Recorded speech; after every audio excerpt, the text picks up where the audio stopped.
নমঃ শিবায় आध्यात्मिक जगते आपनादेर सकलकेई स्वागत जानाई। इसलिए त्रिमूर्ति शिव कहा जाता है। उसके 3 कार्य प्रसिद्ध हैं। ब्रह्मा द्वारा नई सृष्टि की स्थापना, उस नई सृष्टि में हर धर्म की चुनी हुई श्रेष्ठ आत्माएं प्रवेश पाती हैं। मनन चिंतन मंथन करने वाली आत्माएं प्रवेश पाती हैं। वो नई सृष्टि ब्राह्मण सृष्टि कही जाती है। इसलिए आज भी भक्ति मार्ग में ब्राह्मण देवताय नमः कहा जाता है। ब्राह्मणों की पूजा होती है। ब्राह्मण सर्वोपरि माने जाते हैं। आज के ब्राह्मण नहीं। ये उसी समय का गायन है जब कलयुग के अंत और नए युग सतयुग की आदि के मध्य में जैसे और धर्म पिताएं 100 वर्ष के अंदर अपना धर्म स्थापन करते हैं, उसी तरह ब्रह्मा की भी आयु 100 वर्ष की गिनी गई है, आंकी गई है। शास्त्रों में लिखा है ब्रह्मा 100 वर्ष की आयु में इस मृत्यु लोक से समाप्त हो जाता है। ब्रह्मा वाली सोल के लिए मृत्यु लोक ही समाप्त हो जाता है। वो आत्मा अपने मन को राजयोग के द्वारा ऐसी सेटिंग कर लेती है कि कैसी भी समस्या, कैसी भी परिस्थिति, कैसे भी वातावरण में रह करके अपने को खुश रखती है। तो उस मन बुद्धि रूपी श्रेष्ठ आत्मा ब्रह्मा के लिए अपने अंदर ही स्वशासन, स्वतंत्र, स्वमना आत्मा के तंत्र की अनुभूति होती है। आत्मा माना रूह, रूहानियत की अनुभूति होती है।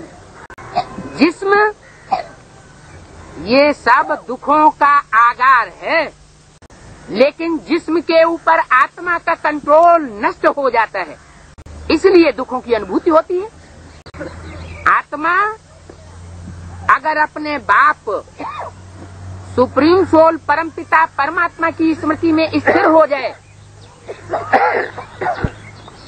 तो दुनिया की कोई ताकत नहीं है जो किसी मनुष्य आत्मा को, जो राजयोग में स्थित है, जिसका गीता में वर्णन है स्वरूपनिष्ठ, उसको कोई दुख नहीं दे सकता, अशांत नहीं कर सकता। इसलिए शांति देवा का गायन है। वो शांति देवा बाप शांति अर्थात मुक्ति की स्थापना करने के लिए इस सृष्टि पर मुक्ति का वर्षा देने के लिए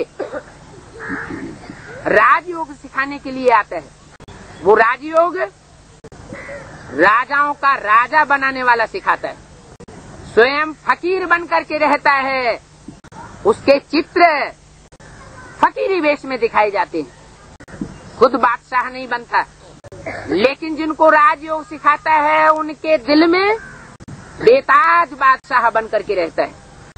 असली नेह की रूह वो है, नेह रूह, जो इस सृष्टि रूपी रंगमंच पर लंबे समय तक राज्य करता है। उसकी युगल जो उस राजयोग के कार्य में विशेष सहयोगी बनती है, उसका नाम भी है कमला नेहरू। कैसा जीवन बिताती है? जैसे कमल होता है, कीचड़ में रहता है। कीचड़ की दुनिया में रह करके भी मन बुद्धि की सेटिंग इस तरह की हो जाती है कि कीचड़ का उस मन बुद्धि रूपी आत्मा के ऊपर कोई प्रभाव नहीं पड़ सकता। उसका सात्विक रूप दुर्गा के रूप में पूजा जाता है। नाम पड़ा है दुर्गा। शास्त्रों में जितने भी नाम हैं, वो जो प्रैक्टिकल कार्य किया है उन कार्यों के आधार पर है। तो नाम पड़ा है दुर्गा, तो जरूर कोई काम किया होगा। क्या काम किया होगा? दुर्गुणों को दूर करने वाली है दुर्गा। जब क्रोध में आती है, क्योंकि शक्तियां ही संहार कारिणी गाई हुई हैं, वो शिव शंकर महादेव की शक्ति है। विकराल रूप धारण करती है तो महाकाली बन जाती है। जिस कलकत्ते से भारत का जो पूर्वीय स्थान है, उस स्थान से सुप्रीम सोल बाप एडम में आदिदेव में प्रत्यक्ष होता है, जिसकी यादगार बनियन ट्री बनी हुई है, अश्वत्थ वृक्ष। वो सुप्रीम सोल ज्ञान सूर्य के द्वारा, चंद्रमा के द्वारा नहीं, किसके द्वारा? ज्ञान सूर्य के द्वारा, माना जो षष्ठी रूपी रंगमंच का हीरो पार्टधारी है, सूर्य है हीरो और हीरोइन फिर अनेक है, उनमें अव्वल नंबर, द्वयम नंबर, प्लस नंबर 1। বাবা এখানে একটা উদাহরণ দিয়ে বললেন, এই জন্যই তাকে ত্রিমূর্তি শিব বলা হয়। তিনি তিন মূর্তির রচয়িতা, ব্রহ্মা বিষ্ণু মহেশের রচয়িতা। তার তিনটি বিখ্যাত রচনা ব্রহ্মা কর্তৃক এক নতুন জগতের প্রতিষ্ঠা, সেই নতুন পৃথিবীতে প্রতিটি ধর্মের নির্বাচিত সেরা আত্মা প্রবেশ পায়। এখানে তিনি কোনো ধর্মকে ছেড়ে দেন না। যারা ভগবানকে বিশ্বাস করে, আস্তিক যত ধর্ম আছে, তিনি তাদের ভেতর থেকে যত শ্রেষ্ঠ আত্মা আছে তাদেরকে এক জায়গায় একই প্ল্যাটফর্মে নিয়ে আসেন। যে আত্মা মনন চিন্তন মন্থনশীল তারাই কেবলমাত্র প্রবেশ পায়। নতুন দুনিয়াকে বলা হয় ব্রাহ্মণ দুনিয়া। 9 ব্রাহ্মণ, 9 প্রকারের ব্রাহ্মণ বলা হয়েছে। তার মধ্যে সবচাইতে শ্রেষ্ঠ ব্রাহ্মণও আছে, আবার নিকৃষ্ট ব্রাহ্মণও আছে। সেই জন্য আজও আমরা দেখি ভক্তি মার্গে ব্রাহ্মণদেরকে ব্রাহ্মণ দেবতায় নম বলা হয়, ব্রাহ্মণদেরকে পুজো করা হয়, ব্রাহ্মণদেরকে সবার শ্রেষ্ঠ মানা হয় এবং সবার ওপরেও রাখা হয়। কেন ব্রাহ্মণদের ব্যাপারে এরকম ভাবে বিবেচনা করা হয়? আজকের ব্রাহ্মণরা কিন্তু নয় আসল ব্রাহ্মণ। এই যে ব্রাহ্মণদের মহিমা করা হচ্ছে সেটা পূর্বকল্পের স্মৃতি গ্রহণ করে।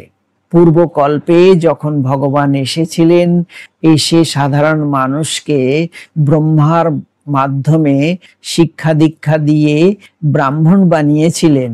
তা যা আমরা দেবতা হই তো দেবতাদের মূর্তি বানাই, আমরা ব্রাহ্মণ হই তো আমরা ব্রাহ্মণের কালচারকে মেনটেন করে চলি।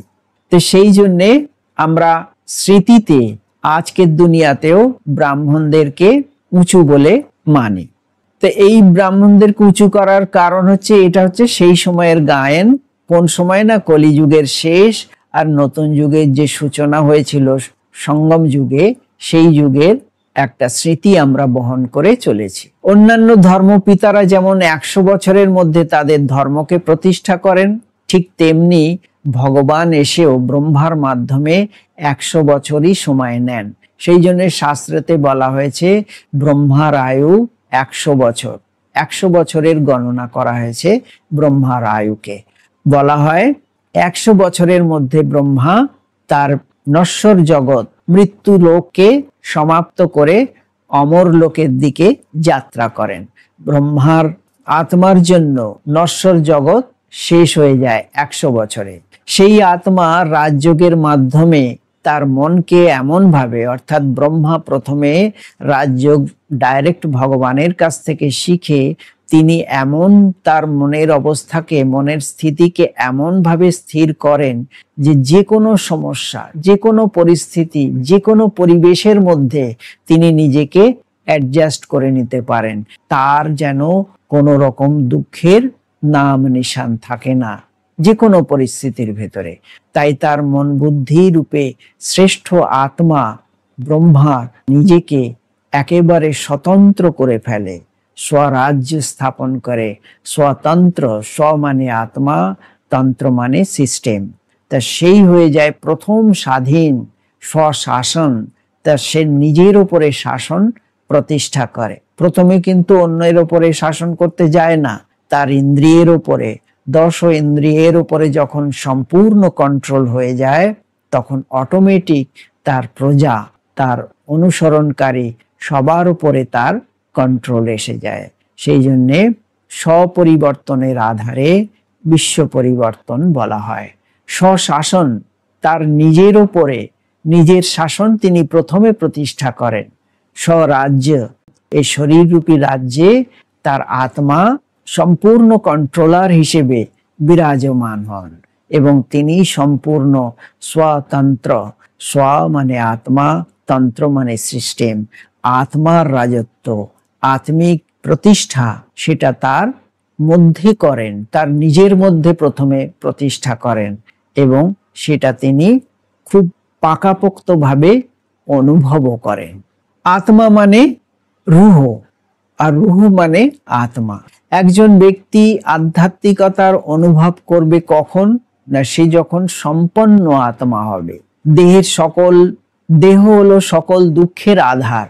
আত্মা যখন শরীরের উপরে নিয়ন্ত্রণ হারিয়ে ফেলে তখনই দুঃখের অনুভব হয়, দুঃখের উৎপত্তি হয়। যদি আত্মা তার পিতা পরমপিতা পরমাত্মাকে স্মরণ করে এবং স্থির হয়, তাহলে পৃথিবীতে এমন কোনো শক্তি নেই যা রাজযোগে অবস্থিত মানব আত্মাকে দুঃখ দিতে পারে বা বিরক্ত করতে পারে, যার বর্ণনা গীতাতে বলা হয়েছে স্বরূপনিষ্ঠ, আত্মনিষ্ঠ। সে কোনো বিষয়ের দ্বারাই বিচলিত হয় না, কখনোই উদ্বিগ্ন হতে পারে না। সেই জন্যে শান্তি দেবা, যে দেবাদিদেব মহাদেবের শান্তির দেবতা হিসেবে তার মহিমা রয়েছে। বিশ্বপিতা এসে শান্তি দেবার মাধ্যমে সমস্ত দুনিয়াতে শান্তি প্রতিষ্ঠা করেন, অর্থাৎ মুক্তি প্রতিষ্ঠা করেন। এই মুক্তির দিনে এই মুক্তি প্রতিষ্ঠা করবার জন্যেই ভগবান রাজযোগ শেখাতে আসেন। তিনি এমন ভাবে রাজযোগ শেখান যে একজনকে রাজাদের রাজা করে তোলে। যিনি শেখান অর্থাৎ শিব বাবা, তিনি কিন্তু ফকিরের মতন জীবন যাপন করেন। তিনি কিন্তু রাজা নিজে হন না। তার ছবিগুলো আমরা যদি দেখি, একজন ফকিরের পোশাকে যেমন, তাকে যেন মনে হবে তিনি একজন বহুরূপী।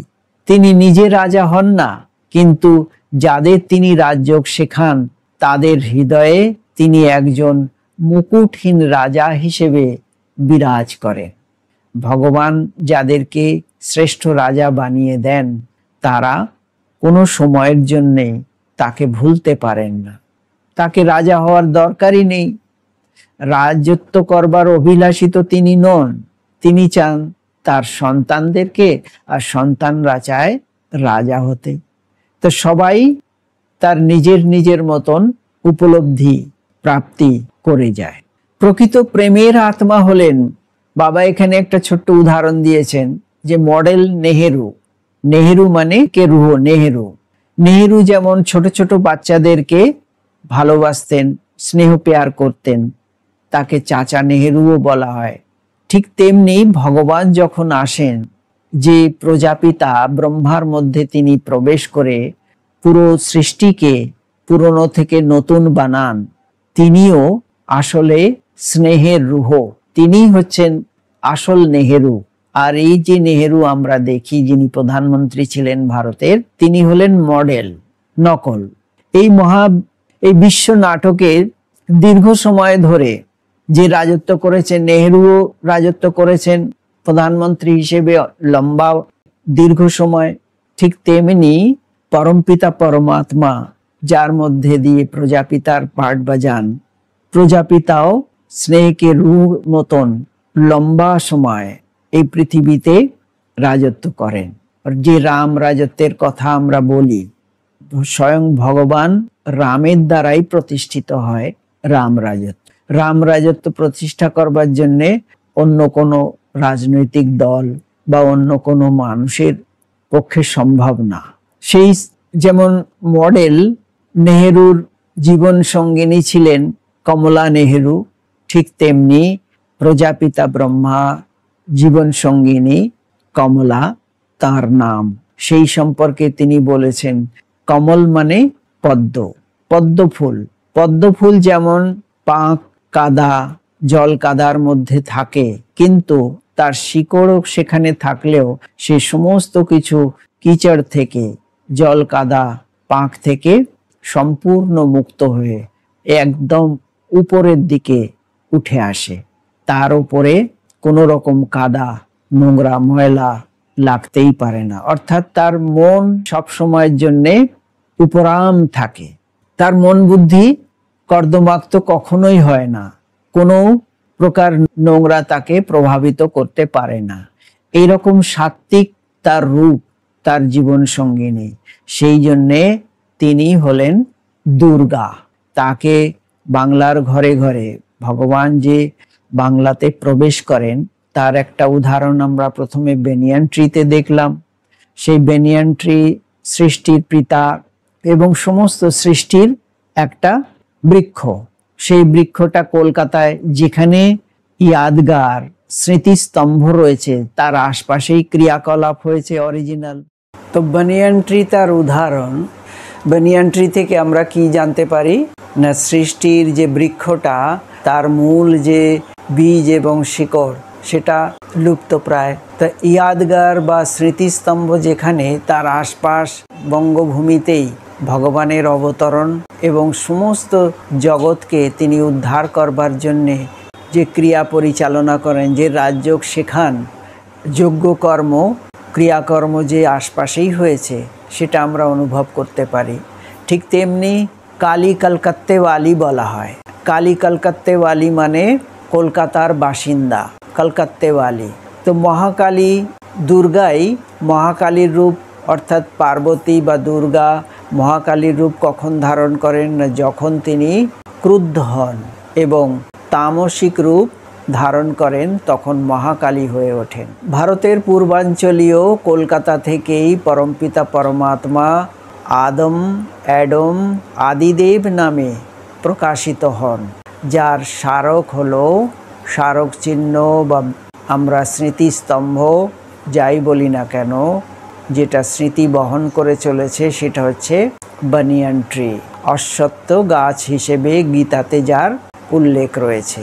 সেই পরমপিতা পরমাত্মা জ্ঞান সূর্যের আকারে, পূর্ব দিক থেকেই সূর্য উদয় হয়, তাই এই পশ্চিম বাংলাতে ভগবানের প্রবেশতা ভূমি এবং কর্মভূমিও বটে এবং প্রত্যক্ষতার ভূমিও। অর্থাৎ সারা পৃথিবীতে তিনি যখন আত্মপ্রকাশ করেন, যখন এই যে গীতা জ্ঞান, এই যে ভগবানের রাজযোগের শিক্ষা একসময় সমস্ত পৃথিবীর মানুষ শিখতে আসেন ভগবানের কাছে।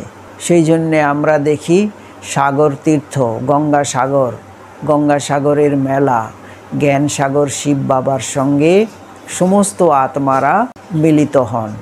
পরমপিতা পরমাত্মা জ্ঞান সূর্যের মাধ্যমে, জ্ঞান চন্দ্রমার মাধ্যমে নয়। জ্ঞান চন্দ্রমা হলেন ব্রহ্মা, কিন্তু জ্ঞান সূর্য হলেন তিনি হলেন শিবশঙ্কর ভোলেনাথ।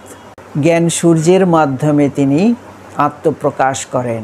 তিনি হচ্ছেন সারা সৃষ্টির নায়ক। সূর্যই হচ্ছে নায়ক এবং নায়িকা অনেক। এই যে সৃষ্টি নাটক, তার হিরো পাঠধারী হলেন জ্ঞান সূর্য, পরমপিতা পরমাত্মা, এবং তার নায়িকা যারা, তারা কিন্তু অনেক। আমরা যেমন দেখেছি রবীন্দ্রনাথের গান, শিব ঠাকুরের বিয়ে হবে 3 কন্যা দান। তো সেই জন্যে আমরা তার নায়িকা অর্থাৎ রাজযোগের সহযোগিনী শক্তি আমরা কখনো দুর্গা হিসেবে, কখনো কালী হিসেবে, কখনো লক্ষ্মী হিসেবে দেখতে পাব। তাদের মধ্যে কেউ হবেন 1 নম্বরের, কেউ হবেন 1 নম্বর প্লাস, এইভাবে ক্রমানুসারে তাদের নাম্বার হবে।